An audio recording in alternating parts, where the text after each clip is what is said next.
Hi, I'm Phil Palucha from Billionaires in Boxers, and you are about to engage with Up-Level Your Communication, hosted by Miluna. Wow, this is going to be powerful. Communication is at the heart of everything that is good about business and about sharing with your fellow humans, and Miluna is phenomenal at helping you share that message and also interview some pretty special and amazing guests too. Check it out right now.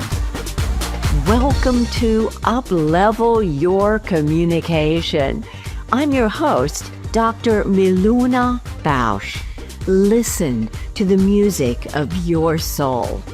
Your voice matters, and on this show, expert guests will talk about the voice and intentional, enlightened communication, because this is how you will influence and impact the world.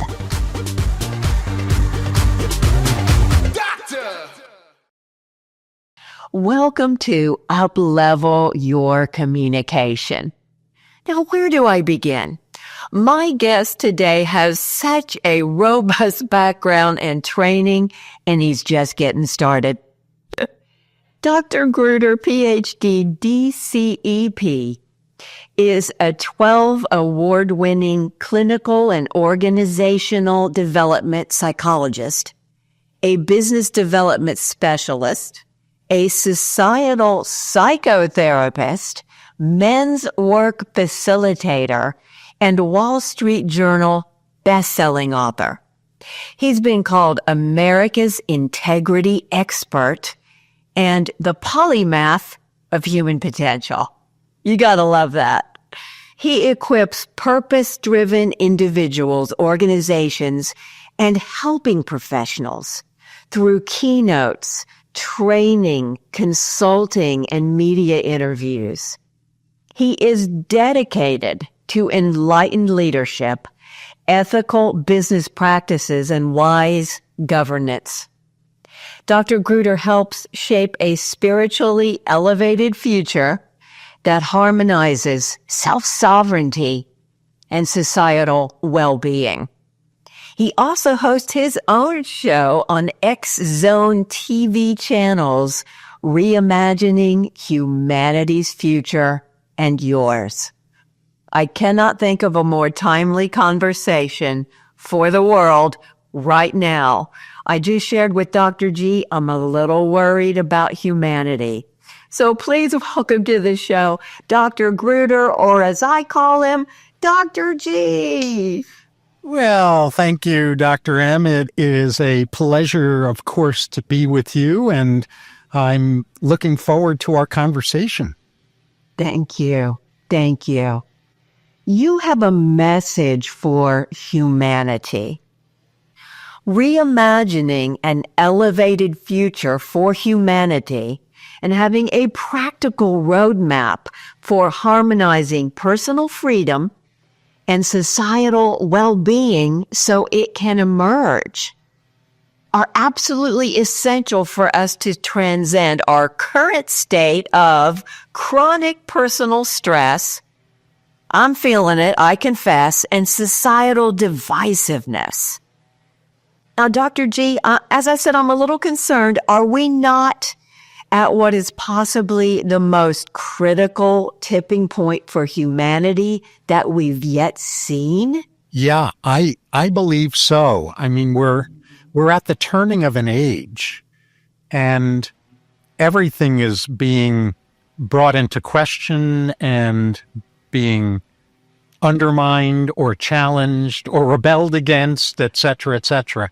And the thing that I would say at the start is that what I think we're all called upon to do, especially those who feel called to help elevate humanity in our own unique ways, is to develop muscles to be able to look on the dysfunction that's going on without getting toxified by it, so that we can stay centered in our own self-sovereignty, in our own purpose, and in an upward gaze, if you will, rather than get sucked in by what is going on and what we're seeing. Now, I'm not talking about a state of denial. I'm talking about developing a resilience muscle. Beautifully said. I was in class recently and the teacher said, you can hold both the suffering and the sweetness at the same time. Yes. And that really struck me. And what you're saying as this is very similar in your words, of course, because if we're suffering, we're no good to ourselves or anyone, are we? So as you said, we're not denying we got some situations going on, but to not allow it to hurt us or distract us, right? Right. And what you just put into words, I refer to as tensions competence, where we develop the ability to live with the tension between two seeming opposite perspectives or two different poles, etc. And tensions competence is not a very strong muscle in most of society right now. So what I'll offer, if I might, is a reframe about what's going on right now. Thank you. Which is that the more dysfunctional things seem, and the more we see regressionism and tyranny and all of these kinds of things that threaten to dismantle our well-being. A way to look at that is that because the status quo is being upended and we're emerging into a next chapter in humanity, the more we see people digging their heels in a state of what I refer to as paradigm attachment disorder, where they want things to stay the same, the more vile or virulent or radical or extremist they become, the more we can trust that we're on the edge of this quantum leap in humanity's well-being, because they wouldn't be reacting in those extreme ways if they weren't threatened in a deep kind of way by what's emerging in our best possible future. Does that make sense? Pardon me, Dr. G, because the breakdown has to occur before the breakthrough, does it not? It does. It does. And so I think it's important in order to be able to look on the craziness that's going on without being toxified by it, to look on that craziness with a sense of gratitude. Oh, things are getting worse. That must mean we're getting closer. A wonderful mental and energetic place to stay. Yes, yes, I love it. Thank you. That I felt my heart go, yes. Got to keep our frequency high. That's what we're speaking about. I love it. How do you envision, or what is humanity's most elevated future? And I know you've got a couple, 3 steps at least that we can take to achieve it. Where are we going? Well, let's do that in 2 parts. The where are we going part. What I see is 3 very different versions of the future that are essentially vying for which is going to dominate. Ooh. The first version is one that is going to be impossible, even though people are trying to do it. And that version is what I call regressionism, where people are advocating for a return to a romanticized version of the past, like a Leave It to Beaver, My 3 Sons, if any of our viewers are old enough to remember those shows, like a sanitized version of the 1950s. And that kind of romanticized, selective recall version of our past that people want to return to, it's never going to happen. We don't go backwards. Now, the gold that's hidden in the regressionist perspective is that there are certain timeless senses of ethics and love and morality and things along those lines that deserve to remain timeless and deserve to be part of our future. But bringing those into our future is not the same thing as trying to return to a delusionally romanticized version of the past. So the regressionist group, the people that are advocating regressionism, they're advocating for something that's just not going to happen, whether they want it or not. The second version of the future that's being vied over is a version of the future in which a small select group of power-addicted and money-addicted individuals and groups are trying to dictate for all of humanity what the future of humanity is supposed to be. And the agenda is basically, when everything is peeled away, for us to become 21st century serfs, commoditized slaves, who are being anesthetized or bribed into adopting someone else's self-serving version of the future, despite the ways that would erode our humanity and our self-sovereignty. And so I call that version of the future homo machina, Latin for human machine. Ooh. Yes. Where we're partly human, partly cyborg, and where we're basically being controlled and propagandized into believing that that's being done for our own good and we should be happy. And then the third version of the future, which is the one that I'm a proponent of, is a version of the future in which we elevate from Homo sapiens into Homo spiritus, which is Latin for human spirits, where we are conduits of higher love, wisdom, and power in the physical universe, and where we are finally rising to the challenge of harmonizing self-sovereignty, aka personal freedom, and collective well-being, aka the common good. And so it's the Homo spiritus version of the next iteration of our species, from Homo sapiens to Homo spiritus, that I advocate. That is so gorgeous. I was in class with Marianne Williamson recently. That's what she said. All y'all are at the forefront of this and the Enlightenment. Thank you. Could we just vote for number 3 and get this over with? Can I see what's behind door number 3? To my audience, can we just all decide we're gonna self-sovereign and we're gonna be in love and kindness and clarity and we're just gonna skip to 3? Can we just do that together? Oh, gorgeous. Well, that's where I want to go. And I vote for that one. Well, that makes 2 of us. And it makes a lot of us, because the truth is that an awful lot of people are embracing this version of the future, no matter what they call it and no matter what framework they're using to help that happen and whatever their unique calling is in helping that emerge. But I think it's important for our audience to understand that most of the people that are doing this are operating beneath the radar.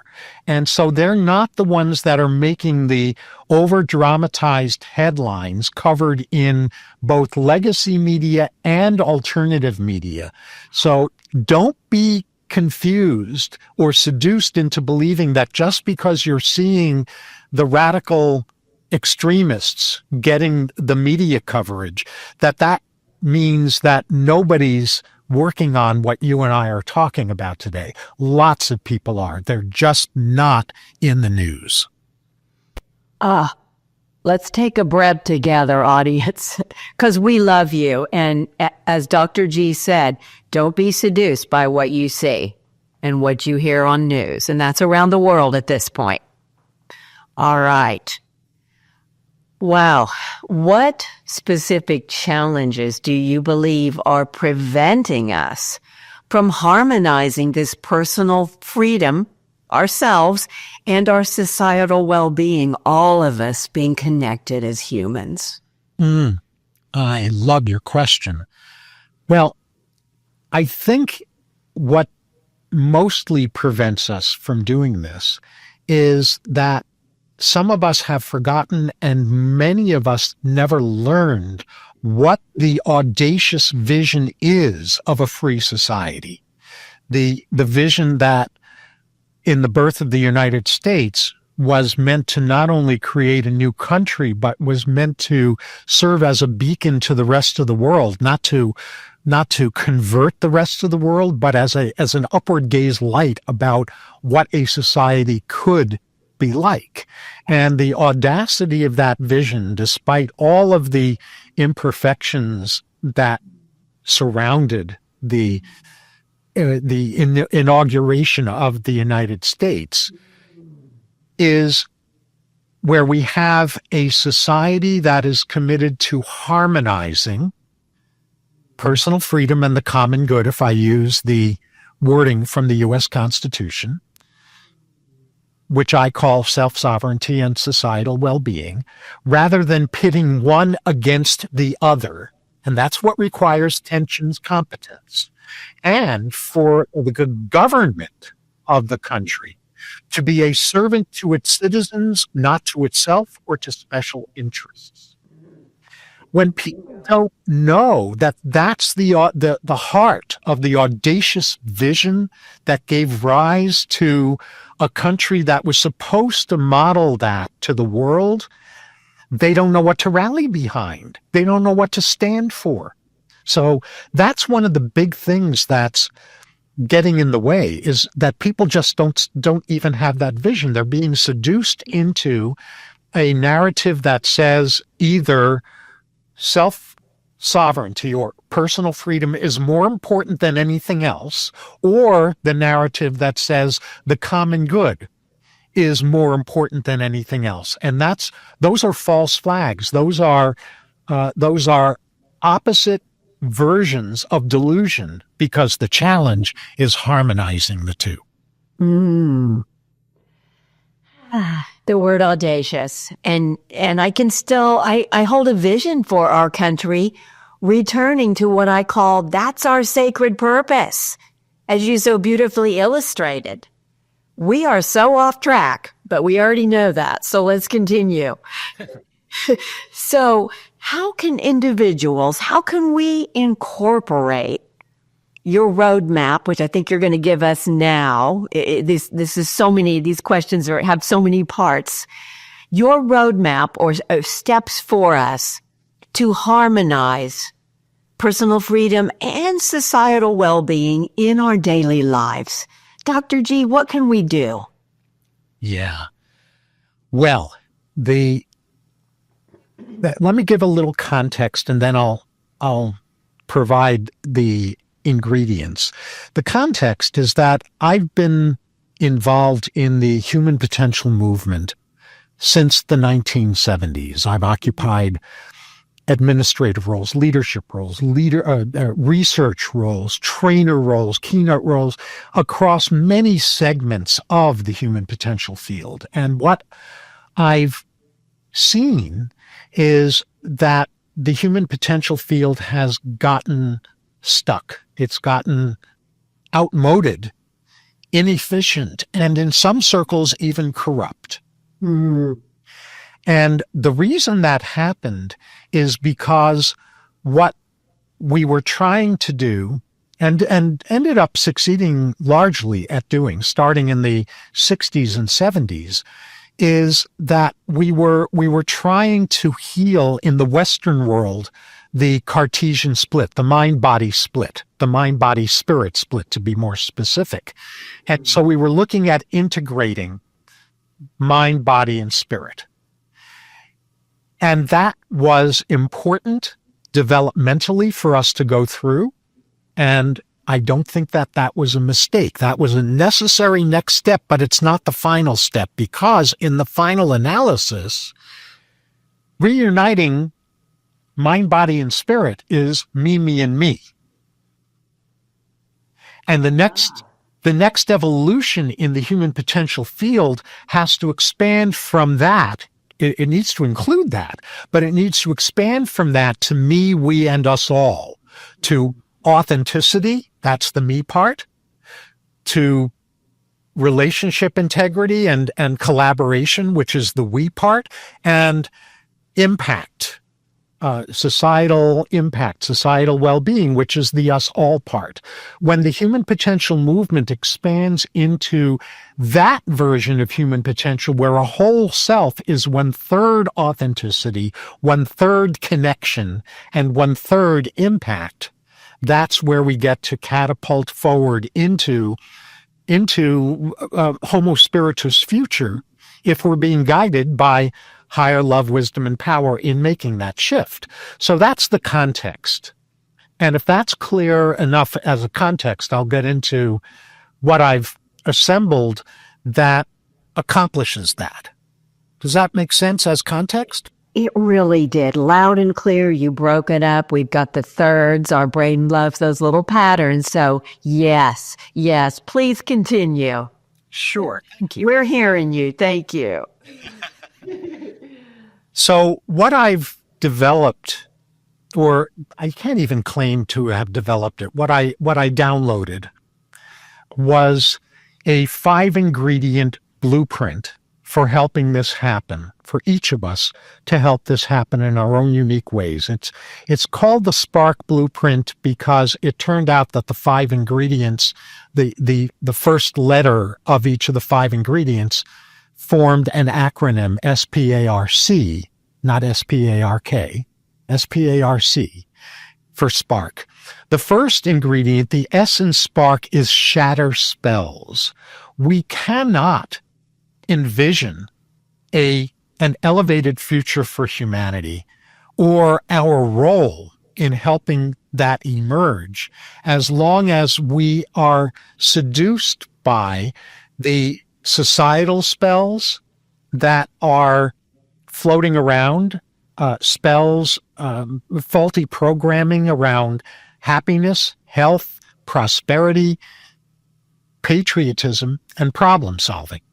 So there are societal spells we need to break free from, and then there is a personal spell we need to break free from, which is the survival plan that our intuitive genius invented in childhood to survive whatever we needed to survive, that long ago served its purpose because we survived, and now it needs to be outgrown so that we move from survival to thrival. So the S in SPARC is shattering those personal and societal spells so that we're free enough to move to the second ingredient, which is the P in SPARC. And the letter P stands for picture the future.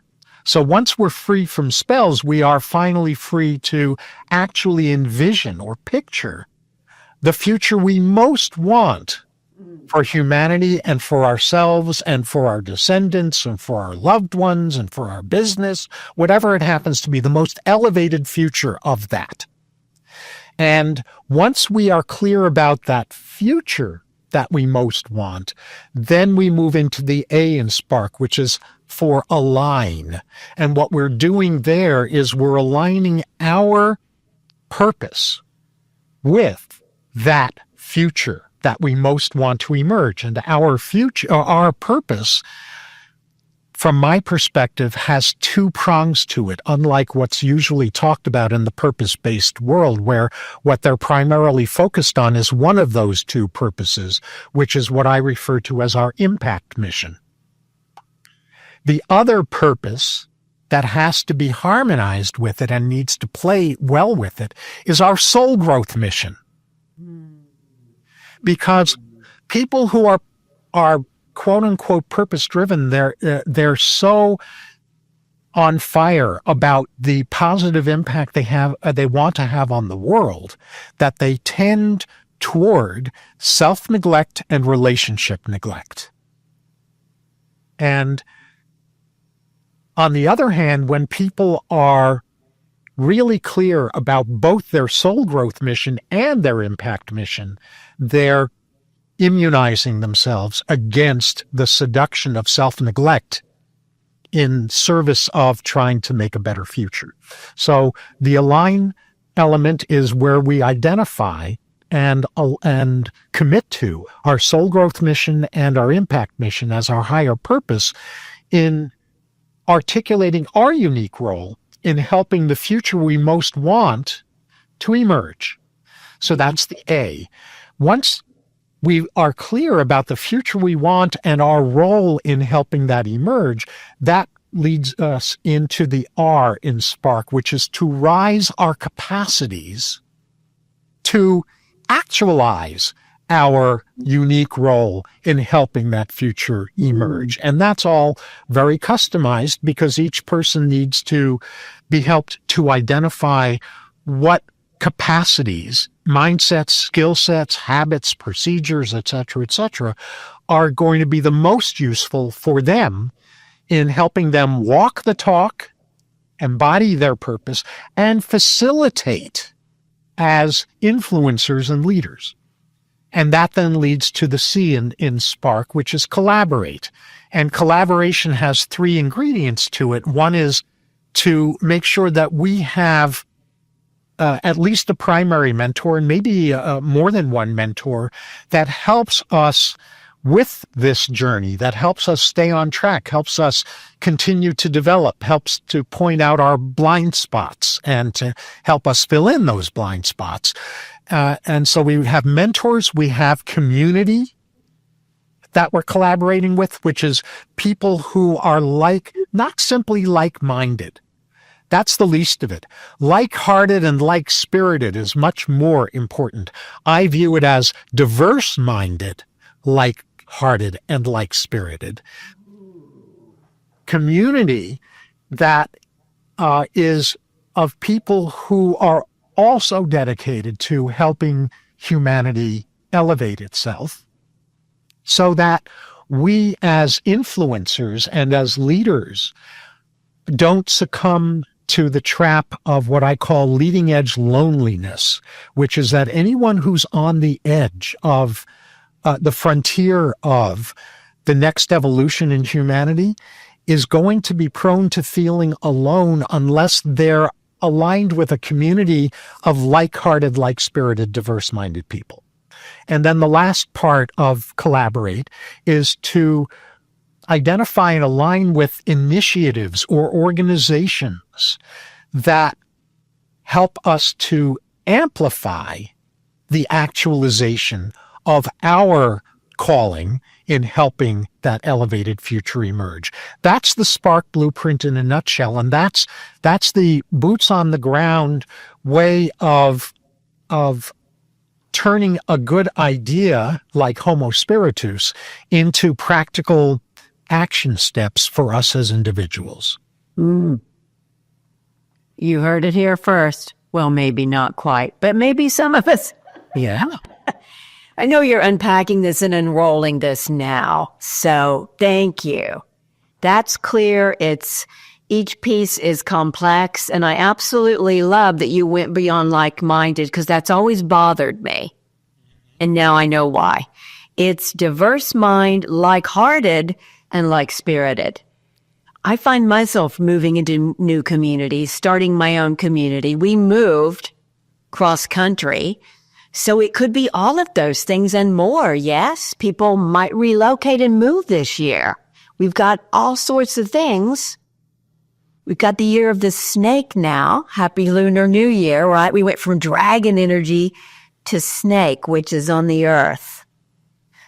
So I'm told it's a lot about moving our body and being connected to Mother Earth and our spirit in this year. Mm-hmm. Absolutely. Wow. Now, I want to ask about something that I have such respect for you, and I receive so many marketing and outreach that is so low level to me. Do you know it's when you're approached about writing a book, but I have a book? Or do you have starting a podcast? Did you research me before asking? There are things that just throwing aggressive, maybe not even human created messages out to tons of people who are not even your clients or not even prospective people. I get that a lot too. You probably most people must be getting that. And It's, would you speak for just a few minutes on ethical and honorable marketing practices? How can companies ensure both that they're doing this and that they continue to commit to doing this in the middle of all of this change on the planet, energy-wise, all of this? Mm-hmm. Yeah, absolutely. Well, for me, the cornerstone of ethical marketing is matchmaking. Ethical marketing is, first of all, being clear about not about the product or service that we provide, but the benefits of the results that our product or service provides. And to be clear about what segments of the public are most yearning for those benefits. And then to get in front of those people by giving them messages, teasers that help them get curious about, might this be a resource that I'm looking for? And then instead of trying to seduce them or manipulate them or coerce them into buying, really truly serving them by helping them determine the extent to which what they're looking for is or isn't right matched with what you're providing, and whether now is the best time for them to utilize it if it is right matched. Because sometimes a resource is really well matched for a particular individual, but not yet. There are other things they need to focus on first before that right matched resource is right timed for them. So if marketing has that level of ethical sophistication, then marketing is nothing more than serving people in the right matching process, in the matchmaking process. And when matchmaking is going on in an informed consent rather than manipulative or manufactured consent way, then the right people say yes at the right time, and the wrong people say no, and the right people say yes and not yet. So if we're not attached to having to be for everyone all the time, then we can serve people in how we market and sell rather than manipulate people. Ethical sophistication. I want to wrap around that. Thank you, Dr. G. That's beautiful. It can be that simple and honorable and ethical. Thank you for helping us with clarity around that. Sure. What inspired you? Let's move a little bit into one of your key areas I know you shared with me you're focused on right now. The concept of transcendent male leadership. Gotta love that. I'm going to repeat, transcendent male leadership. What inspired you to move into this and develop the concept in the first place? Well, two things inspired me. The first is that a lot of what's getting role modeled by men who have a lot of power in the world is, in my judgment, shadow masculinity. It is immature and harmful expression of masculinity. It's not an expression of divine masculine, of elevated masculine. And I know, because I have been involved with men's work for decades, I know that there are some men who really want to be mature men and want to elevate their leadership capacities or their influencer capacities based on a higher level of masculine maturity. But they don't have a roadmap. They don't have a mentor. They don't have a framework or a support community for that up-leveling to occur. So what ends up happening a lot is that there's a lot of male bashing going on today. And the male bashing, I think, is going on because of these immature, high chair tyrant men that we shouldn't be tolerating. That's right. And we don't want to throw out the baby with the bathwater, because there is such a thing as divine golden masculine maturity, not just immature masculine or the what's referred to as the patriarchy, which is an expression of the immature masculine. So that was one feeder, is seeing that there are men who are really looking to up-level themselves and their leadership and don't have a framework for doing that. The second is the evolution of consumer demand, which we started in the mid-20th century with consumer demand being around products and services. And then in the early 2000s, consumer demand shifted to the experience economy, where people were wanting to buy great experiences with the products and services that they were purchasing. And that then transformed in, give or take, 2018 into what in the marketing literature is referred to as the transformation economy, which is where people were wanting to have transformational experiences with the products and services that they were buying. So this kind of nesting on top of each other. Products and services, great experiences, transformational experiences. And I think one of the unintended positive consequences that came from the horrendous COVID lockdown drama was that more people than would have otherwise done so did a lot of soul searching around purpose and higher meaning because they were locked down. And what that initiated was an accelerated pace at which the next evolution of consumer demand has grown into, or is growing into, beyond the transformation economy, which is the transcendent economy, where people are looking for higher purpose and meaning in how they transform through great experiences they have with products and services that they acquire. So it's the combination of the transcendent economy that's emerging and the need for an elevated version of masculinity to emerge and masculine leadership to emerge. Those were the two factors that led to my transformational male leadership resource. Yummy, yummy, yummy.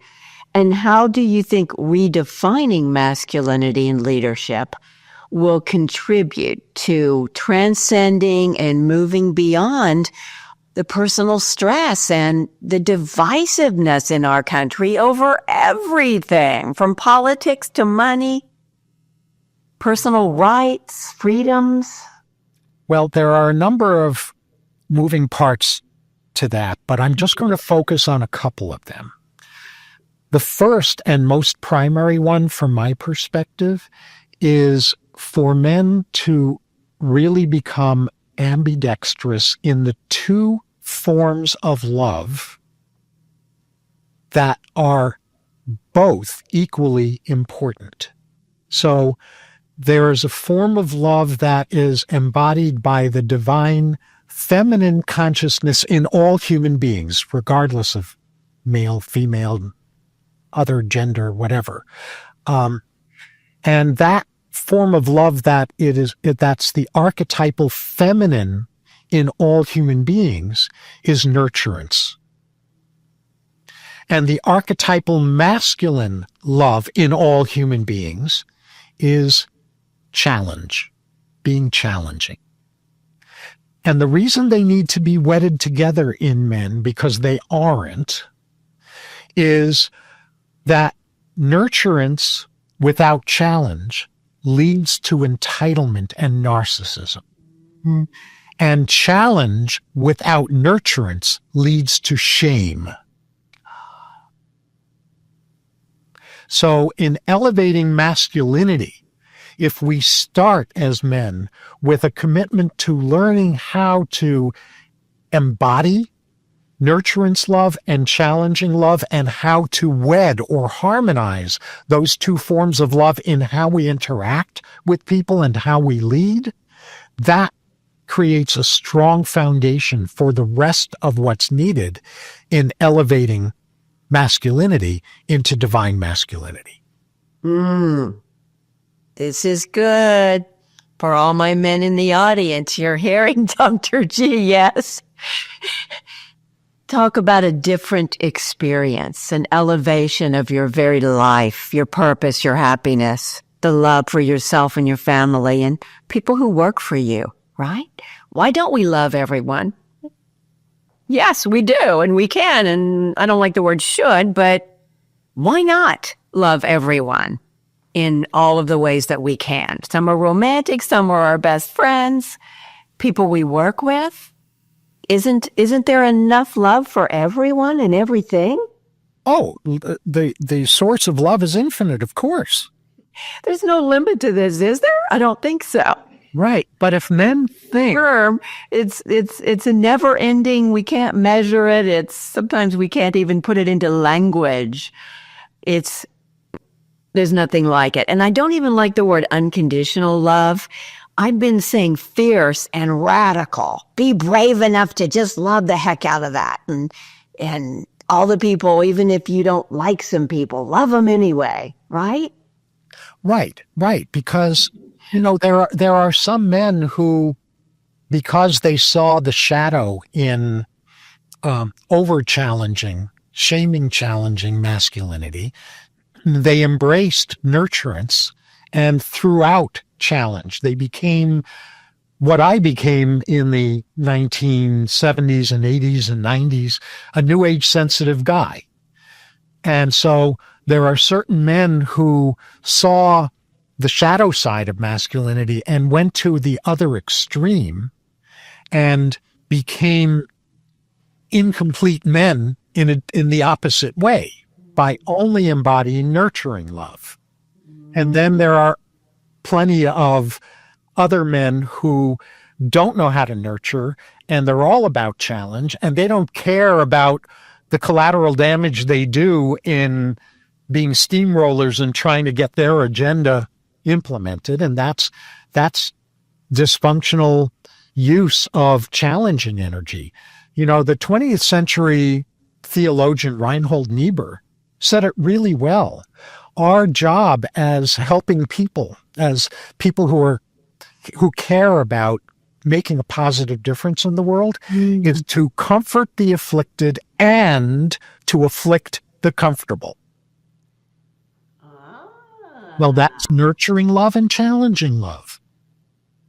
Would you repeat that one more time? That was so delicious. Yes. Reinhold Niebuhr said that our purpose, our goal as people who care about helping to create a better world is to comfort the afflicted and to afflict the comfortable. And that's what translates into nurturing love and challenging love. Indeed. Would you speak for a moment on my realm, which is communication? Share with us a little bit about maintaining, as you know, I call it up-level, your communication. We're on the show, to an up-leveled, elevated, more heart-centered is what I see most people need. Effective way of speaking and being. Sure. For me, communication starts with two interactive ingredients. One is me being able to communicate authentically, meaning not simply from my head, from my heart, from my highest spirit. And the other part is to really appreciate the high intentions and deep concerns of the people around us, so that we are capable of understanding others as they understand themselves. That's not the same as agreeing. We don't have to agree. But the basis of communication is me being able to effectively convey my authentic, deepest self, and for me to be able to reflect back to you an accurate understanding of your deepest self. So when we communicate on the level of surface positions or posturing, we're just doing this big arm wrestling match that's not going to lead to better communication or better problem solving or closer relationships. When we go underneath the level of surface intentions and advocated solutions and things like that to communicating our deepest concerns and our highest intentions, then we've created the basis for higher and deeper levels of connection, intimacy, and problem solving. Thank you, Dr. G. I'm asking all of us, myself, to risk and be brave enough to do that. Let's go to a deeper, authentic conversation and build those relationships with ourselves, with the divine in ourselves, and with everyone we meet every single day. Right. And the PS that I would add to that is just to be really explicit. I'm not talking about having no boundaries, right? All of us have a responsibility to know what does and doesn't fit for us. But that doesn't mean that I can't understand someone else's sense of what fits or doesn't fit for them. I don't have to agree with them. I don't have to disagree with them. All I'm called upon to do is to understand that and to see if we can build bridges between my authentic boundaries and your authentic boundaries, which is not about compromise. It's about collaboration. It's about synergy. It's about combining our deepest concerns and highest intentions rather than competing against each other over who's win. Yes. Yeah, I'm yes. Yeah. Agreeing with all of this. Yes. I always say we can disagree without being disagreeable. And as you said, we don't have to agree, but we can probably come together if we're both clear. So especially if we come from a place of humility, the humility that simply says, I'm really clear about the parts of the bigger picture that I'm tuned into. And you're really clear about the parts of the bigger picture that you may be more tuned into than I am. So what happens if we combine the parts of the picture that we each have to reveal a more complete bigger picture rather than try to manipulate each other into adopting our perspective based on our limited wisdom around the parts of the picture we're focused on? Yes. Love it. Yes. Yes. Any other, I don't like the word final, but as we begin to wrap up our time together today, we'll say, what do you most want to share with our audience? What is available and how can they reach you? Sure. Well, the thing that I most want to share is the sky is not falling. The light at the end of the tunnel is not an oncoming train. And I'm sharing that in the context of there is sinister stuff going on, there is immature, toxic stuff going on, and it cannot be allowed to gather momentum. But it's crucial to become resilient enough to see what's going on and to hold our light anyway. So with that said, the resources that I have, the transformational male leadership resource and another resource that's for combining resiliency and impact called Impactful Resilience, and a bunch of other resources of mine, you can access through my main website, which is drgruder.com. That's DRGRUD as in David, ER.com. And that's how you can get in touch with me too, is through that site. Fantastic. Dr. G, thank you for the honor of being my guest today, giving us hope, giving us more clarity, more focus. It does matter. And we can do this thing if we will join together. And I think there's enough of us, at least in this audience, that want door number 3. I'm sure the audience. Yeah, I'm sure your audience wants that. And let's say again, a lot more people want that than you might realize because they're undercover.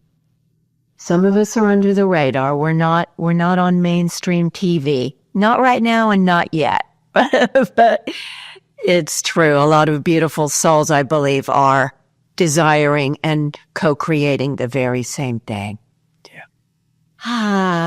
Thank you so much for enlightening us, lifting us up, raising our frequency, and giving us practical ways to get this thing done. My pleasure. Thank you so much for having me and for this wonderful dialogue. Thank you. To the audience, thank you so much for being with us.